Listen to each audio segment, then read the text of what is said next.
Hello, movie lovers. Welcome to the MTE Movie Podcast, episode number 3.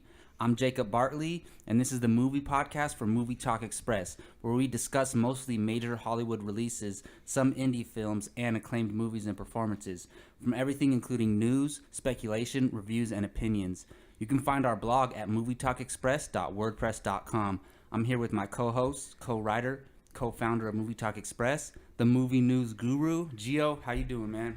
Good. Happy Tuesday, everybody. Happy to be here. It is hot in Sacramento right now.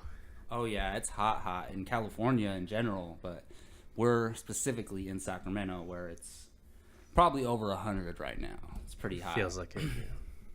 So this is our third episode.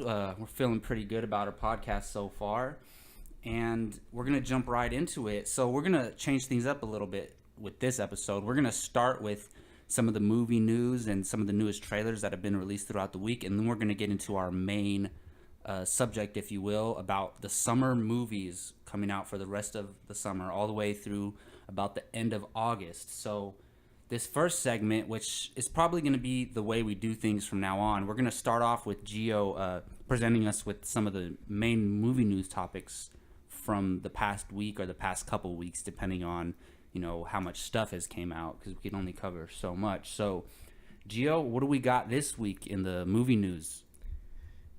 Okay, so the first thing we're going to discuss is the Hunger Games Mockingjay Part 2 trailer has released this morning.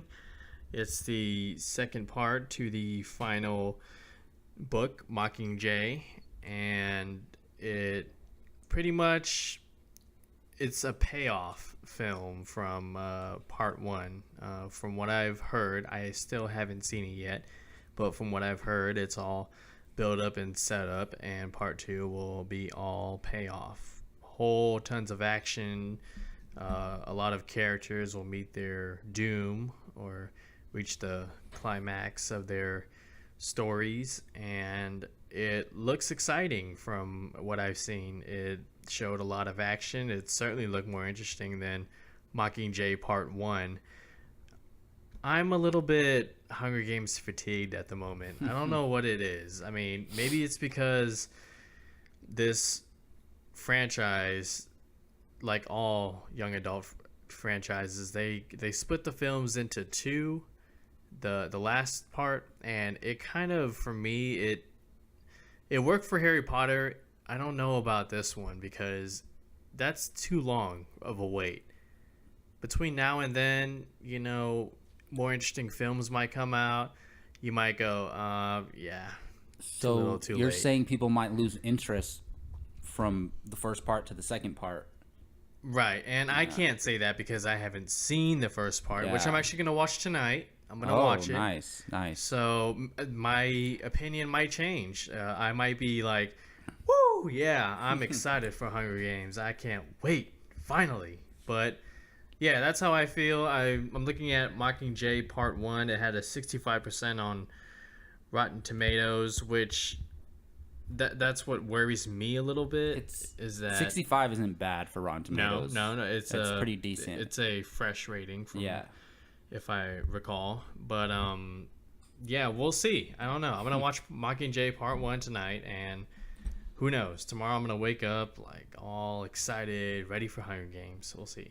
Yeah, I actually have seen Mockingjay Part 1, and I liked it a lot. It is mostly setup, and it's a lot of talking and preparing us for the finale of that franchise. And whereas in the Hobbit franchise, they did that as well. In the Hobbit, The Desolation of Smaug was a lot of build up, and then the third one, The Battle of the Five Armies, was all payoff. So I have a feeling we're going to get a similar thing, but a year is about as close as they can bring these movies together. It will be pushing it to try to put them 6 months apart. So I think they're putting them as close as they can possibly together, and I think that's enough. I think people would have seen it, within a year's time, and they're going to be just as excited to see this fourth movie. And that's another thing. Usually with these franchises that give us a movie year after year after year, it's usually 3 in a row,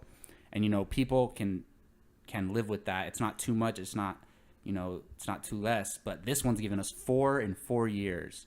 Who knows how that's going to react? But I guarantee you it's going to pay off in the box office.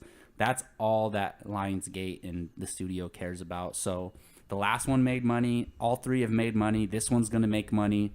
That's all that matters. And the trailer didn't really change my excitement for this movie at all. I'm already excited for it. I believe it's in my top 10 most anticipated article that I wrote earlier this year. But I'm still very excited for this film, but the trailer did not lower or heighten my expectations. And it also helps that Jennifer Lawrence Is drop dead gorgeous. has become a bigger and bigger and bigger star. Oh, with each film. She's the number 1 movie star on the planet. There's no question. Right. Yeah. So yeah, what do we got next? Okay.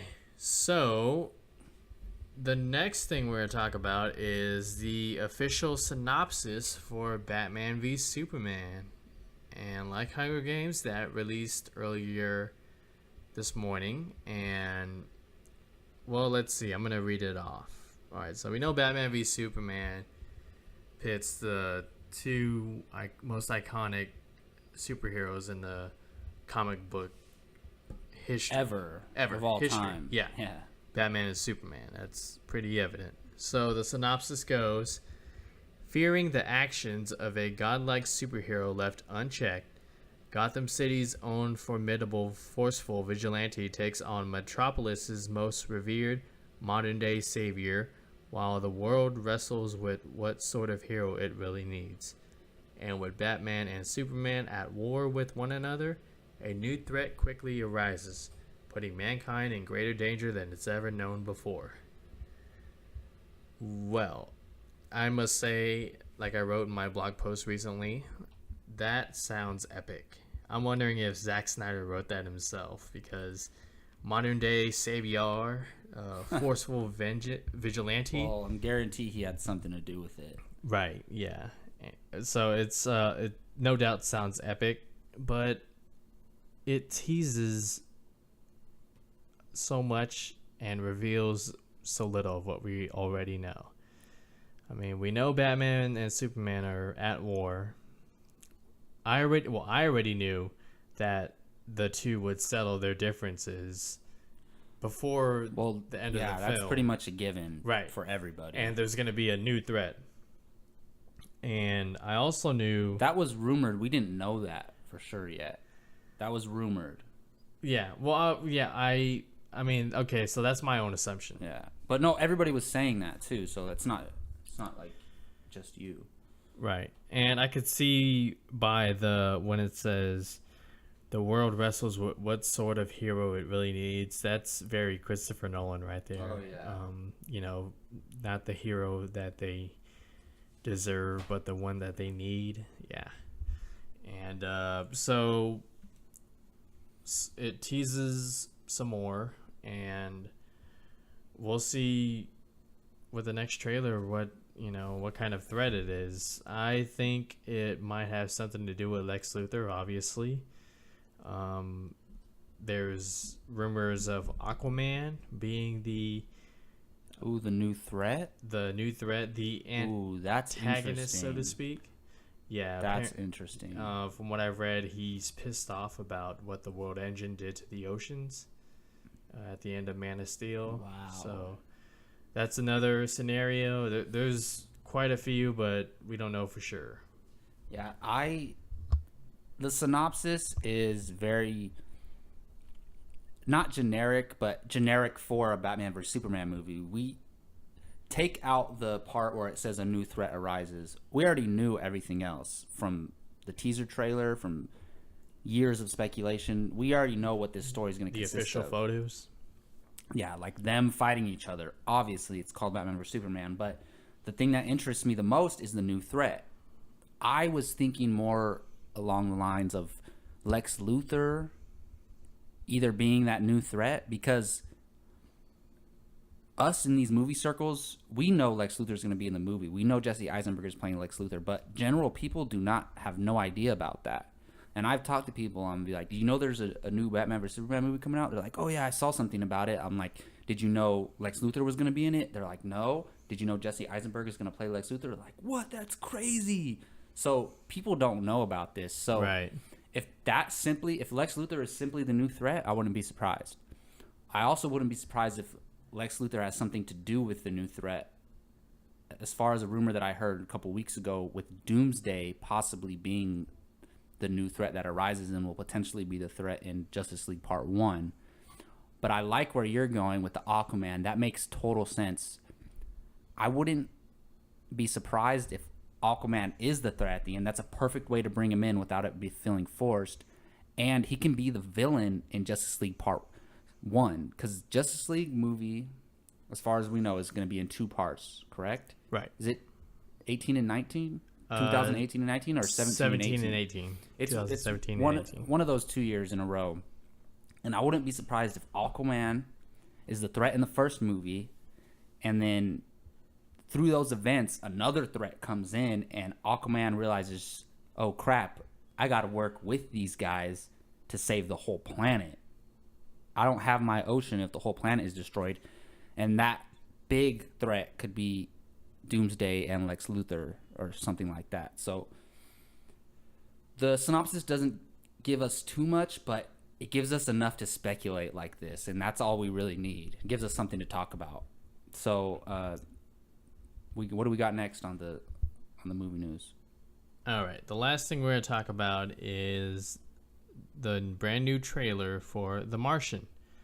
The Martian is directed by Ridley Scott, who has been more missed than hit as of recently. I saw The Counselor, and I thought it was a mess. I saw 70% of Prometheus before I was just bored out of my mind. But Exodus: Gods and Kings was not a good movie either.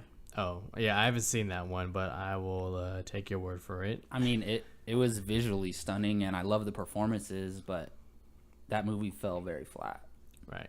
And that's one thing Ridley Scott's very good at, his visuals. Oh, yeah. That's what everyone says about Prometheus. It's all visually appealing, but you gotta have story and character behind those visuals. And that's what makes me a little bit excited for The Martian. Now, The Martian, so it's based off a book written by Andy Weir, and also called The Martian. So it stars Matt Damon as an astronaut named Mark Watney. Him and his crew, the Ares 3, they go on an exploration to Mars, and during that exploration, while on Mars, they get hit with a severe storm, and it injures Matt Damon's character to the point where they think he's dead. So they leave Mars, and it turns out Matt Damon's character, Mark Watney, is not dead. And it's a very scary concept because you're left on Mars alone, very limited food, and no way to contact Earth. Yeah, it reminds me of a Castaway type movie. It's basically Castaway in space. Right. But a little different because, it's very different. He has means of contacting Earth. Obviously, we know from the trailer, so it's not giving anything away. Oh, the trailer's giving a lot away. Oh, I know. I mean, me saying that isn't giving anything away. The trailer gives a lot away. Wow. That's one of the problems I have with this trailer and trailers in general. They need to stop giving us so much in these trailers. It's annoying. I really honestly believe if I didn't see some of the trailers I've seen before I've seen a movie, I would enjoy that movie more because I see so much and then there's nothing left for surprise. For example, the one that I remember most recently that pissed me off was Furious 7. They showed there's about 3 or 4 huge action sequences that are amazing, but they showed them all in the trailer. So when I saw them on screen, I was like, oh, I already seen that. It was cool to see them on the big screen, with the surround sound and everything, but still, seeing that for the first time, nothing compares to it. And if they would have at least saved one or two of those scenes for the movie and not given them away in the trailer, then I would have been a lot more satisfied with that movie. And this movie's doing the same thing. First of all, let's just say we don't know. Maybe all of this happens in the first 30 minutes. Everything they showed us. And then the whole story is about something else. But as far as we know from this trailer, it looks like it gives away the whole thing. And trailers need to stop doing this, I think. It's a lot for a first trailer. Yeah, and it's not like it's... Did you see that little... I don't know, was it a promo where like... A viral video of the... Matt Damon's talking to, recording himself and he's introducing the crew? Yeah. I liked that.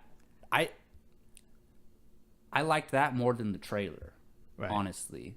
Because that made me more excited for the film because I kind of got to see the crew, see their little jokey chemistry, and I'm like, oh, this is nice. This is like a team-up movie in space, Those actors all together, that's an amazing cast. Yeah, let me name some of them real quick. We have Jessica Chastain, Chiwetel Ejiofor, Kate Mara, Sebastian Stan, Jeff Daniels, Michael Pena, Donald Glover, and Kristen Wiig. Wow, what an amazing cast. This is definitely a movie I'm going to see right away, and due to its awesome cast, its grand scale, and I'm willing to give Ridley Scott another chance. I mean, I always will. You can't...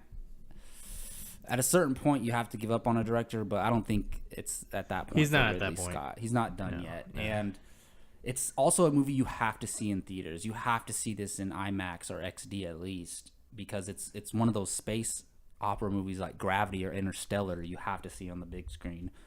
Did we have anything else regarding movie news this week, or was that it? That's about it.